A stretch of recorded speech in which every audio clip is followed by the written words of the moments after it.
Hello students, how are you all? Today we are going to start our next unit, that is equilibrium. 11th class की next unit 7th unit जो कि equilibrium है, ये हम लोग आज start कर रहे हैं. तो इक्विलिब्रियम यूनिट में आपकी काफी इंपॉर्टेंट यूनिट है और इसको पढ़ने के लिए सबसे पहले हमें इक्विलिब्रियम का मतलब समझ में आना चाहिए. इक्विलिब्रियम टू टाइप्स की प्रोसेसेस में हम लोग डिस्कस करेंगे. एक होती है फिजिकल प्रोसेसेस, एक होती है केमिकल प्रोसेसेस. तो सबसे पहले तो हमें बताओ कि फिजिकल प्रोसेसेस क्या है, केमिकल प्रोसेस क्या है, फिजिकल प्रॉपर्टीज क्या है एंड केमिकल प्रॉपर्टीज क्या है, और साथ ही में इक्विलिब्रियम का मतलब हम लोगों को अच्छे से पता होना चाहिए. सबसे पहले देखिए, जब भी कोई भी कंपाउंड डिस्कवर होता है, किसी भी कंपाउंड की मान लीजिए आप लोग स्टडी कर रहे हैं, तो आप सबसे पहले उसकी प्रॉपर्टीज भी डिस्कस करते हैं. आप अलग अलग मेंशन कर देते हैं physical properties of this substance and chemical properties of this substance. तो सबसे पहले we should know what is the difference between physical properties and chemical properties. देखिए, केमिकल प्रॉपर्टीज के नाम से पता चलता है दैट केमिकल रिएक्शंस की हम लोग बात करते हैं. मान लीजिए आपके पास कोई भी सब्सटेंस है, suppose sodium chloride, common salt जो हम लोग अपने घरों में यूज करते हैं, ठीक है, कॉमन सोल्ट.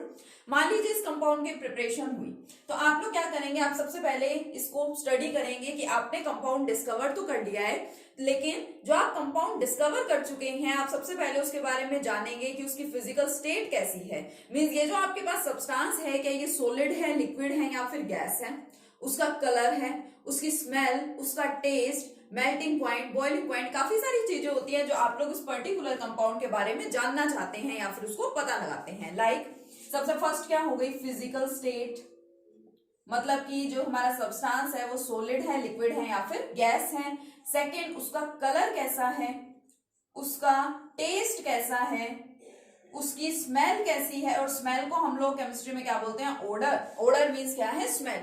कि अगर हम बोलते हैं कि सब्सटेंस इज ओडरलेस, मतलब उस सब्सटेंस का कोई भी ओडर नहीं है, मींस उसकी कोई भी स्मेल नहीं है, ठीक है. वेरी स्ट्रॉन्ग ओडर, यानी कि बहुत स्ट्रॉन्ग स्मेल है उसकी. तो odour and smell both are same.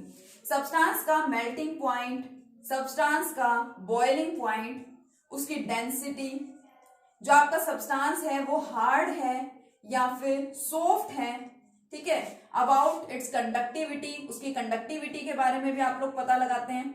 एक तो मैं ये सारी चीजें पता करूं, और एक मैं क्या कहूं कि जो सोडियम क्लोराइड है, मुझे इसका रिएक्शन देखना है कि सोडियम क्लोराइड वाटर के साथ रिएक्ट होके क्या बनाता है, या सोडियम क्लोराइड किसी भी एनी XYZ सब्सटेंस के साथ कंबाइन होकर के किसकी फॉर्मेशन करता है. तो जहां पे हम लोग केमिकल रिएक्शंस की बात करते हैं, केमिकल रिएक्शंस आपके सारे किस में आ जाते हैं, केमिकल प्रॉपर्टीज में.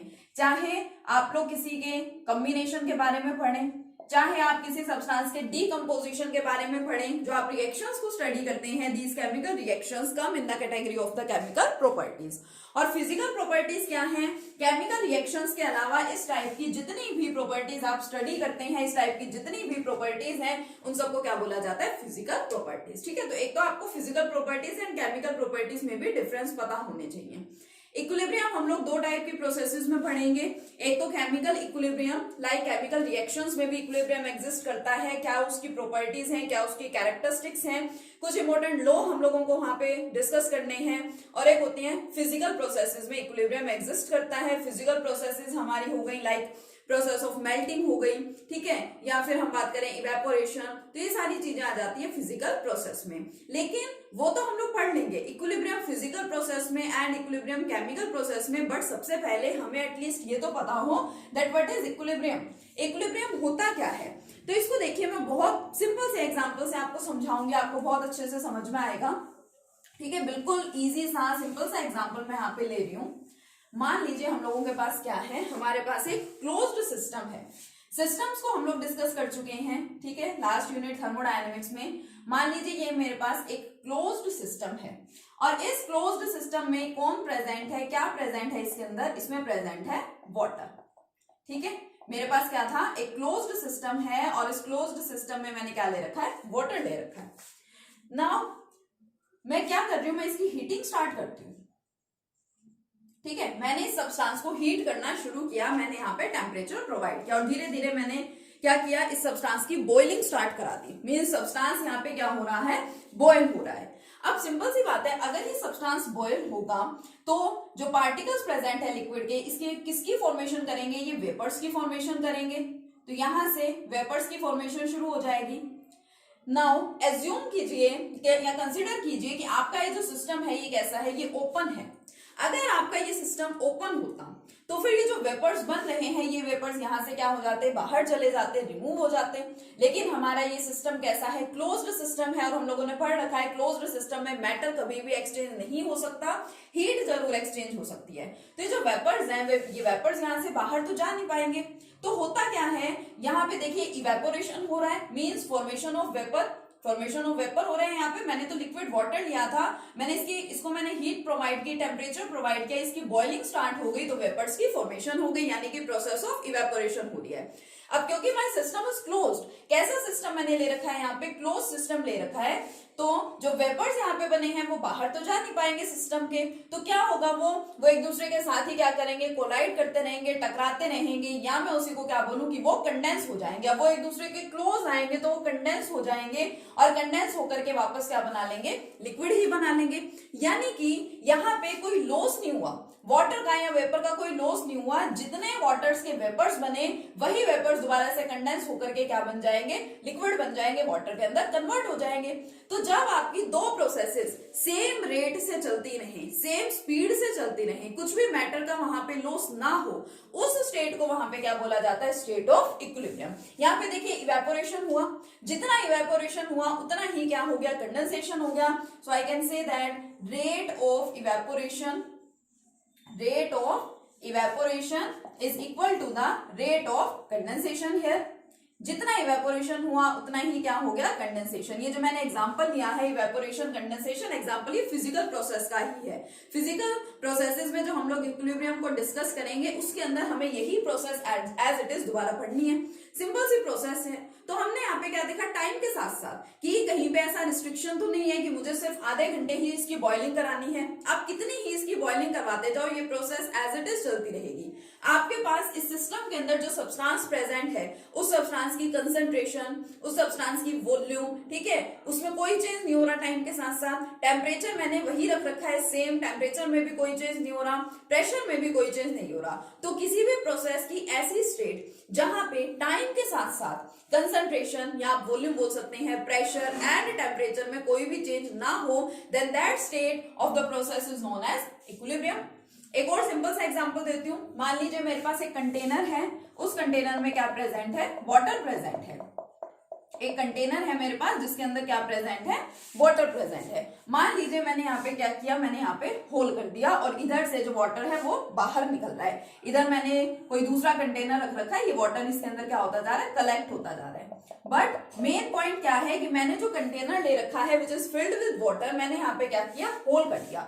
एंड सपोज इसके ऊपर क्या है, इसके ऊपर मान लीजिए एक टैप प्रेजेंट है, उसमें से वाटर इस बीकर के अंदर आ रहा है। ये जो भी मैंने कंटेनर लिया है, जो बीकर लिया है, इस बीकर के अंदर वो वाटर आ रहा है। अब मान लीजिए कुछ ऐसी सिचुएशन यहाँ पे अराइज हो जाए कि अगर मान लो यहां से 1 ड्रॉप ऑफ वाटर, मान लीजिए इधर से पानी की एक ड्रॉप क्या कर रही है, यहां से बाहर निकल रही है, और एक ही ड्रॉप मैंने क्या कर दी, यहां से एंटर करवाती, तो ओवरऑल तो यहाँ पे वाटर का कोई लॉस नहीं हुआ। ओवरऑल यहाँ पे कंसंट्रेशन में, टेम्परेचर में, प्रेशर में, किसी में भी कोई चेंज नहीं हुआ। और ये प्रोसेस चाहे आप कितने ही लंबे टाइम तक करवाते रहो, 10 मिनट करवाइए, 15 मिनट करवाइए, आधा घंटा, कितने ही लंबे टाइम तक आप ये प्रोसेस करवाते रहो। मेन हुआ क्या है, जितना वाटर यहाँ से बाहर जा रहा है उतना ही वाटर अगर मैं इसके अंदर इंट्रोड्यूस करवाती जा रही हूँ, मतलब कि कंसंट्रेशन, प्रेशर, टेम्परेचर में टाइम के साथ साथ कोई चेंज नहीं हो रहा, तो इस स्टेट को हम लोग क्या बोलेंगे, स्टेट ऑफ इक्विलिब्रियम। तो इक्विलिब्रियम को हम लोग कैसे डिफाइन कर सकते हैं, equilibrium is the state of a process. क्या है ये, एक प्रोसेस की वो स्टेट है। Equilibrium is the state of a process at विच, जिसपे क्या होता है, एट विच कंसंट्रेशन, यहां पे हम लोग कंसंट्रेशन, टेम्परेचर, प्रेशर की बात करते हैं। Concentration, temperature and pressure do not change with time. Time के साथ साथ, ठीक है, टाइम के साथ साथ कंसंट्रेशन, टेम्परेचर और प्रेशर में कोई भी चेंज अगर नहीं होता है तो उस प्रोसेस की, उस स्टेट को क्या बोला जाता है, इक्विलिब्रियम बोला जाता है। तो इसी इक्विलिब्रियम को हमें फिजिकल प्रोसेसेस में भी पढ़ना है और केमिकल प्रोसेसेस में भी पढ़ना है, ठीक है। तो सबसे पहले एक और सिंपल सा एग्जांपल लेते हैं। ये तो मैंने एक फिजिकल प्रोसेस का एग्जांपल लिया, ठीक है। अब मैं केमिकल रिएक्शन का एग्जांपल लेती हूँ। मान लीजिए मैंने कोई भी केमिकल रिएक्शन लिया, suppose I am taking here the thermal decomposition of calcium carbonate. उससे पहले मैं आपको बताऊं कि लास्ट यूनिट में हम लोग रिवर्सिबल एंड इरिवर्सिबल रिएक्शंस को स्टडी कर चुके हैं। हमें पता है रिवर्सिबल रिएक्शंस क्या हैं और इरिवर्सिबल रिएक्शंस क्या हैं। सपोज मैंने 2 रिएक्टेंट्स लिए A plus B and these reactants are converting into products C and D, and again these products are combining for the formation of reactants। A और B पहले आपस में कंबाइन हुए और वो प्रोडक्ट क्या बना रहे हैं, C and D। C and D जो बने हैं वो दोबारा से कंबाइन हो गए for the formation of reactants A and B। तो ये जो प्रोसेस चल रही है, ये जो रिएक्शन चल रहा है, this reaction is known as the reversible reaction, जिसके अंदर फॉरवर्ड रिएक्शन भी हो रहा है और क्या हो रहा है, बैकवर्ड रिएक्शन भी हो रहा है। तो जो हमारी इक्विलिब्रियम की कंडीशन है, इक्विलिब्रियम में भी कुछ ऐसा ही होता है। जो इक्विलिब्रियम है वो रिवर्सिबल रिएक्शंस में ही या फिर रिवर्सिबल प्रोसेसेस में ही होता है। कैसे? In equilibrium the rate of forward reaction, जितना फॉरवर्ड रिएक्शन होगा, जितने फॉरवर्ड रिएक्शन का रेट है, in the process of equilibrium the rate of forward reaction is always equal to the rate of backward reaction. जहां पे forward reaction का जो rate है वो बैकवर्ड रिएक्शन के रेट के इक्वल होगा, उस कंडीशन को हम लोग क्या बोलेंगे, केमिकल इक्विलिब्रियम। ठीक है, क्या बोला जाएगा उस कंडीशन को, केमिकल इक्विलिब्रियम बोला जाएगा। कि जिस स्पीड से, जितने अमाउंट में रिएक्टेंट्स से प्रोडक्ट्स बन रहे हैं, यानी कि फॉरवर्ड रिएक्शन हो रहा है, उतनी ही स्पीड से, उतने ही अमाउंट में प्रोडक्ट्स से दोबारा से अगर ये रिएक्टेंट्स बन जाएंगे तो उस स्टेट को वहां पे क्या बोला जाएगा, the state of chemical equilibrium, क्योंकि हम लोग यहाँ पे केमिकल रिएक्शंस की बात कर रहे हैं। ठीक है, तो बिल्कुल सिंपल सा कंसेप्ट है। इरिवर्सिबल रिएक्शंस में ऐसा कुछ होगा ही नहीं, क्योंकि इरिवर्सिबल रिएक्शंस तो सिर्फ फॉरवर्ड डायरेक्शन में होते हैं, सिर्फ रिएक्टेंट से प्रोडक्ट्स बन जाते हैं, प्रोडक्ट से दोबारा से रिएक्टेंट्स की फॉर्मेशन वहां पे पॉसिबल नहीं होती। तो मान लीजिए हम यहाँ पे एक एग्जांपल ले लेते हैं। Let us consider the reaction for thermal decomposition of calcium carbonate. मेरे पास क्या है, कैल्शियम कार्बोनेट है और मैं क्या करा रही हूँ, इसका थर्मल डिकम्पोजिशन करा रही हूँ, मैं इसको हीट कराती हूँ। एक्चुअल में जो ये रिएक्शन है, ये रिएक्शन में कैसा होता है, रिवर्सिबल रिएक्शन ही होता है। अगर मैं इसको हीट करूंगी तो क्या बनेगा, यहाँ पे calcium oxide plus carbon dioxide, means calcium carbonate जो कि मेरे पास सॉलिड स्टेट में या सॉलिड फॉर्म में प्रेजेंट है, कैल्शियम ऑक्साइड भी सॉलिड फॉर्म में है और कार्बन डाइऑक्साइड क्या होती है, गैस है, गैसियस फॉर्म में ये प्रेजेंट होती है। अब ये जो मैं रिएक्शन लिख रही हूँ, जो मैं आपको यहाँ पे एक्सप्लेन कर रही हूँ, इससे आपको केमिकल इक्विलिब्रियम की एक इंपॉर्टेंट कैरेक्टरिस्टिक या एक इंपॉर्टेंट प्रॉपर्टी के बारे में भी पता चलेगा। देखिए कैल्शियम कार्बोनेट, मान लो मेरे पास ये कुछ कंटेनर है, ठीक है, कोई कंटेनर है मेरे पास जिसके अंदर सॉलिड फॉर्म में कैल्शियम कार्बोनेट मतलब जिसको हम लोग कॉमनली क्या बोलते हैं, लाइमस्टोन बोलते हैं। तो मान लीजिए इस कंटेनर में क्या है मेरे पास, मैंने कैल्शियम कार्बोनेट ले रखा है। सपोज ये सॉलिड कैल्शियम कार्बोनेट इसके अंदर प्रेजेंट है। ठीक है, मैंने क्या किया, क्योंकि थर्मल डिकम्पोजिशन है तो मुझे इसको क्या करना पड़ेगा, हीट करना पड़ेगा। अब सपोज मैं इसको क्या कर रही हूँ, हीट कर रही हूँ, टेम्परेचर यहाँ पे प्रोवाइड कर रही हूँ। तो ये जो कैल्शियम कार्बोनेट है ये किसके अंदर कन्वर्ट होना शुरू हो गया, सॉलिड कैल्शियम ऑक्साइड बन गया। ये जो थोड़े छोटे पार्टिकल्स मैं दिखा रही हूँ, मान लीजिए ये किसके पार्टिकल्स हैं, कैल्शियम ऑक्साइड के पार्टिकल्स हैं, वो भी सॉलिड फॉर्म में ही है। और साथ ही में गैस, कौन सी गैस, कार्बन डाइऑक्साइड गैस की भी क्या हो रही है, फॉर्मेशन हो रही है। अब मान लीजिए मेरा ये कंटेनर कैसा है, अब देखो अगर मैं इसकी बात कर रही हूँ तो ये क्या है, मेरे लिए एक सिस्टम ही है। पूरे यूनिवर्स के अंदर कितनी सारी चीजें प्रेजेंट है और उस सबको छोड़ करके मैं इस सिस्टम को कंसिडर कर रही हूँ। ठीक है, मैं इस रिएक्शन को, इस कंटेनर को कंसिडर कर रही हूँ, तो ये मेरे लिए क्या है, एक सिस्टम है। अब मान लो मेरा ये सिस्टम कैसा होगा, ओपन होगा। अगर ये सिस्टम ओपन है तो कैल्शियम कार्बोनेट से कैल्शियम ऑक्साइड सॉलिड जो बना वो तो यहीं पे रह जाएगा, लेकिन जो कार्बन डाइऑक्साइड गैस की फॉर्मेशन हो रही है वो गैस यहां से क्या चली जाएगी, बाहर चली जाएगी, अगर मेरा सिस्टम ओपन होगा तो। अब मान लो कार्बन डाइऑक्साइड यहां से क्या हो गई है, रिमूव हो गई। सपोज फॉरवर्ड रिएक्शन तो हो गया, पहले तो calcium oxide and carbon dioxide बन गए। अब मान लो कार्बन डाइऑक्साइड यहां से रिमूव हो गया, तो मेरे पास कौन प्रेजेंट है, सिर्फ कैल्शियम ऑक्साइड मेरे पास रह गया। तो क्या सिर्फ कैल्शियम ऑक्साइड से दोबारा से कैल्शियम कार्बोनेट की फॉर्मेशन पॉसिबल है? नहीं, बिल्कुल भी पॉसिबल नहीं है। अगर आप बैकवर्ड रिएक्शन कराना चाहते हैं तो मेरे पास यहाँ पे कार्बन डाइऑक्साइड गैस भी प्रेजेंट होनी चाहिए, कार्बन डाइऑक्साइड गैस भी यहाँ पे अवेलेबल होनी चाहिए, अदरवाइज बैकवर्ड डायरेक्शन के अंदर ये रिएक्शन कभी भी नहीं हो पाएगा। इसलिए एक इंपॉर्टेंट कंडीशन, एक इंपॉर्टेंट कैरेक्टरिस्टिक क्या होती है केमिकल इक्विलिब्रियम की, that this type of equilibrium can be attained only in a closed container। इस टाइप का जो इक्विलिब्रियम है उसकी कंडीशन कहां पे आप अटेन करवा सकते हैं, कहां पे उसकी कंडीशन होगी, सिर्फ क्लोज्ड सिस्टम में ही होगी। क्योंकि अगर हमारा सिस्टम ओपन होगा तो जिस भी गैसियस सब्सटेंस की फॉर्मेशन होगी वो गैसियस सब्सटेंस तो यहां से बाहर चला जाएगा, तो दोबारा से बैकवर्ड रिएक्शन हो नहीं सकता, यानी कि इक्विलिब्रियम की जो कंडीशन है ये वाली, वो कंडीशन क्या हो जाएगी, डिस्टर्ब हो जाएगी। ठीक है, तो ये कुछ छोटी छोटी चीजें मैंने आपको बताई। एक और इंपॉर्टेंट छोटी सी टर्म बताती हूँ, रिएक्शन मिक्सचर। हमें समझना है कि रिएक्शन मिक्सचर होता क्या है। जब हम इक्विलिब्रियम की बात करते हैं, मान लो मैं सिंपल सा एग्जांपल आपको देती हूँ। सपोज मेरे पास क्या प्रेजेंट है, मेरे पास है 1 ग्लास वाटर और उसमें मुझे डिसॉल्व करना है 1 स्पून ऑफ शुगर। ठीक है, सपोज मेरे पास क्या है, ये ग्लास है, इसके अंदर वाटर प्रेजेंट है और ये जो नीचे मैं ये पार्टिकल्स दिखा रही हूँ, ये पार्टिकल्स किसके हैं, शुगर के हैं। जब ये रिएक्शन स्टार्ट होगा, मेरे पास क्या है, मेरे पास ग्लास में सिर्फ वाटर है और उसके अंदर मैंने शुगर ऐड की, तो ये छोटे छोटे ये पार्टिकल्स मेरे पास शुगर के प्रेजेंट है। अब उसके बाद मान लीजिए 1 स्पून शुगर के अंदर शुगर के सपोज 10 पार्टिकल्स प्रेजेंट थे।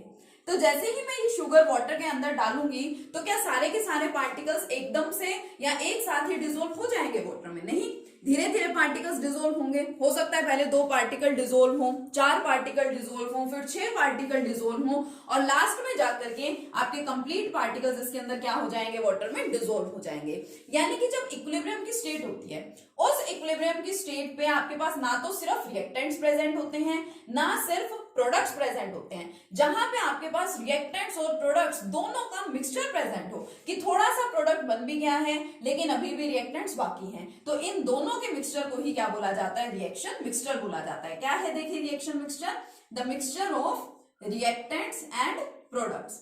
क्या है reaction mixture, the mixture of reactants and products at equilibrium is known as the reaction mixture. इसको हम लोग क्या बोलते हैं, रिएक्शन मिक्सचर बोलते हैं। ठीक है, तो इस लेक्चर में हमने फिलहाल क्या क्या पढ़ा है, हमने इक्विलिब्रियम को समझा, यहाँ पे इक्विलिब्रियम होता क्या है, 2 एग्जांपल्स देखे हमने पहले, तो एक फिजिकल प्रोसेस का भी एग्जांपल देखा और एक केमिकल रिएक्शन का भी हमने एग्जांपल देखा। छोटी छोटी चीजें मैंने आपको यहाँ पे बताई। ठीक है, नेक्स्ट लेक्चर में कंटिन्यू करेंगे अपने नेक्स्ट टॉपिक के साथ। Thank you.